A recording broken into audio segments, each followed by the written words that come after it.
Welcome to Sunflower Journeys. I'm Dave Kendall.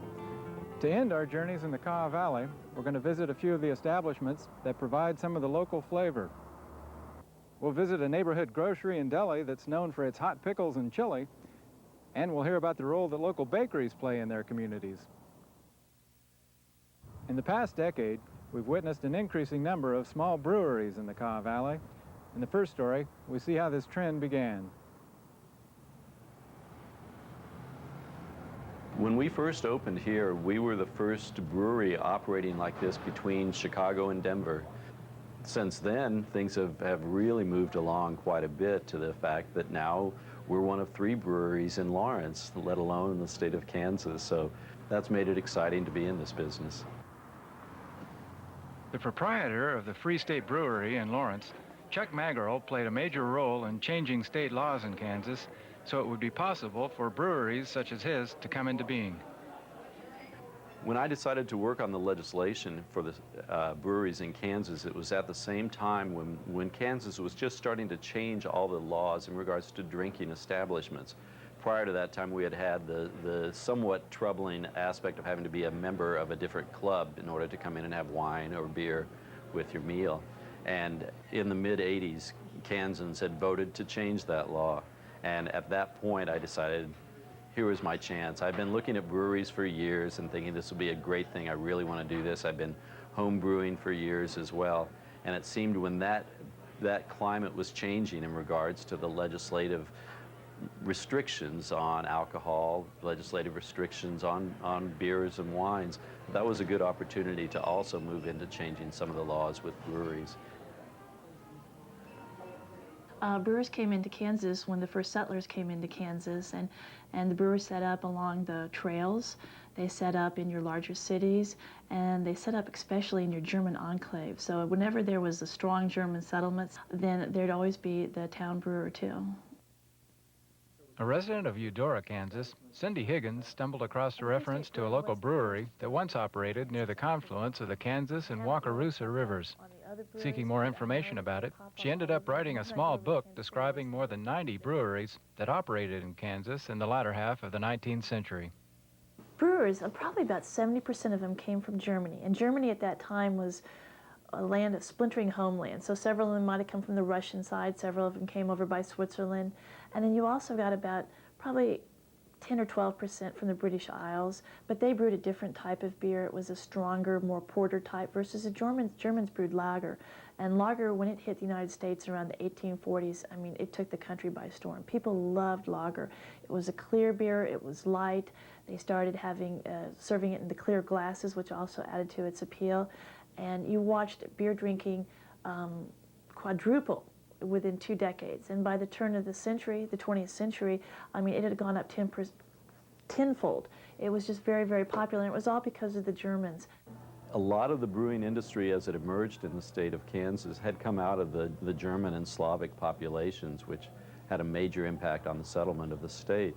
When they came over, they brought their beer, and beer was part of their Germanness, their Deutschum it was called, and they would go on Sundays to these lovely beer gardens, and they'd have their German music, their waltzes, their marches, there'd be lawn amusements, and they'd drink beer all afternoon, but they always drank in moderation. The Germans did not advocate excessive drinking. It was always in moderation and good beer. One of the major breweries in the state of Kansas was located here in Lawrence, Walrus Brewery, which is over near where Lawrence Memorial Hospital is right now. About the only things that remain there are an old livery stable that's still visible, and then some of the caverns, some of the underground cellars that are buried at that location. But it was a sizable production facility in its time in the 1870s and 1880s. His facility was not just a manufacturing facility in the sense that they did have an outdoor beer garden associated with it, and it was a very popular place for people to gather on a Sunday and come and have some food and play croquet and outdoor games and enjoy the afternoon.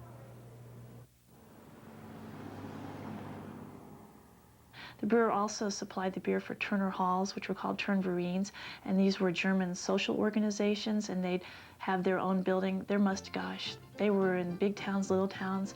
There was probably over 20 of them.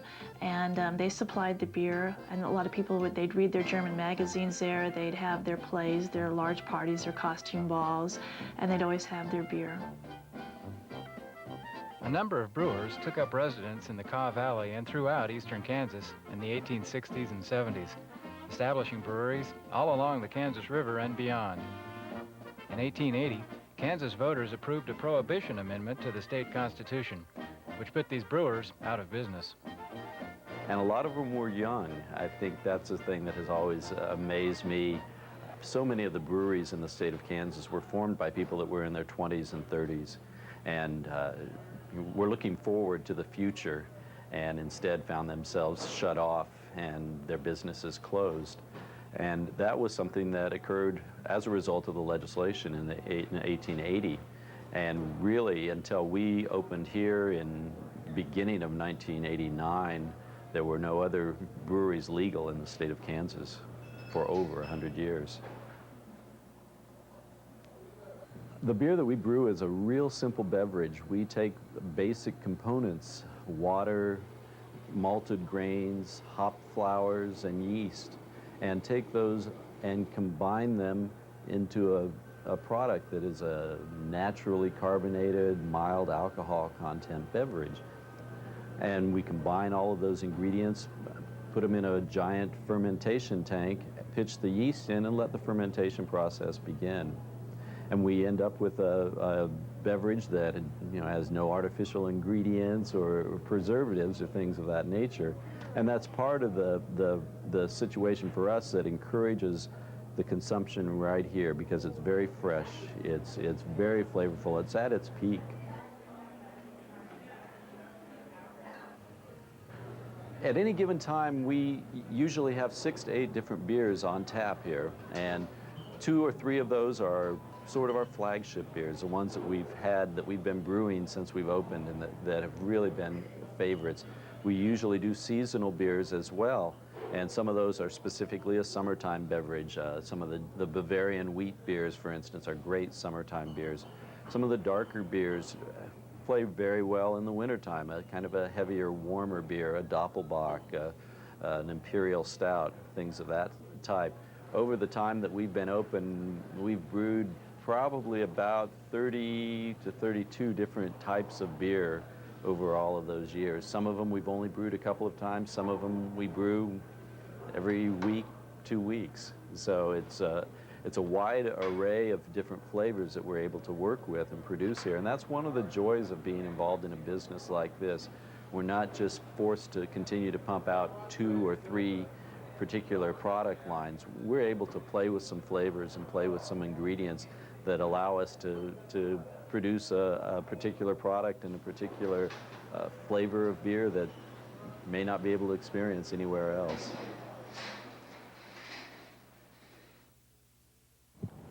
Next, we move on to a neighborhood in North Topeka that was once known as Little Russia. Although the neighborhood's changed, it's still served by local grocery stores